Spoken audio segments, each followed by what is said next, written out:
Have you ever been part of a dialogue where two or more people saw the same scene take place, and yet as they retold the stories were similar yet different?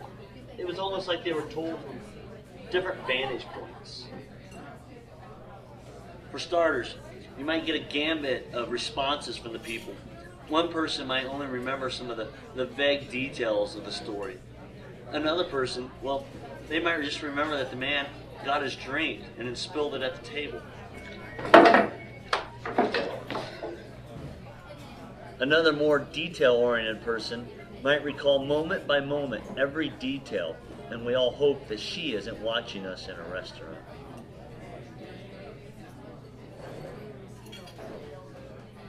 So each person would be telling the story from their vantage point, giving you different details, and yet, because everyone saw the same event take place, they would each be very similar.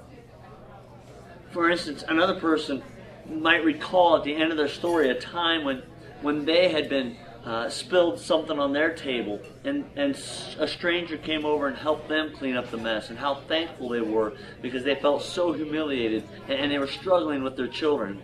And this mother would share just what a grateful experience it was to see another stranger come over and help this man who spilled his coffee.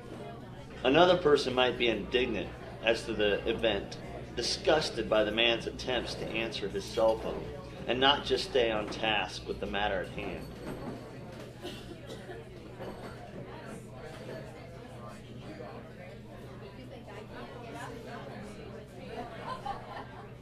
Each person would be telling the story from their vantage point and from their desire to tell the story from their perspective. This is part of the explanation of the Bible. Yes, it's a little oversimplified, but you get the gist. That we have four different individuals relaying the same basic story from four different vantage points. Each author is writing about the events as they saw them, as they understood them, as they recalled them, and as they were kind of revealed to them by God. Each author then is taking the story and communicating it to an audience, a specific audience that the author is trying to relay the message to, saying, all right, in order for you to understand it, let me tell the story through this means, through this vessel. Matthew was writing his book to a Jewish population. His book is flooded with insights into the Jewish historical thought and theology.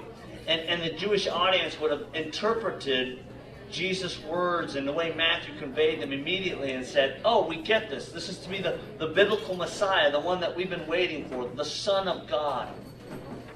John, on the other hand, was writing to a different audience, a population probably in Rome, or at least the Gentiles, and much after the other Gospels. And John's using pictures to help us describe what Jesus meant and what he said, because the audience that John's writing to is not the Jewish historical audience that Jesus spoke to. And so John's helping us understand what's going on by communicating to us through visual imagery.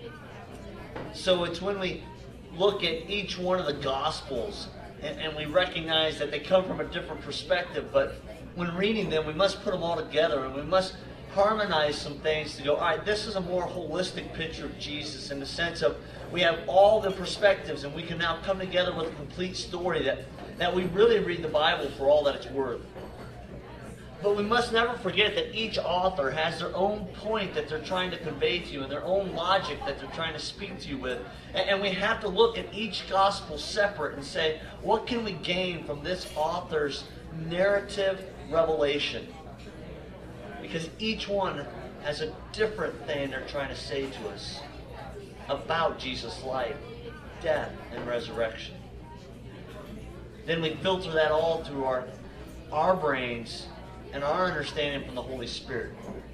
And then at the end of the day, we must ask ourselves the basic question, each one of us individually, what's your vantage point?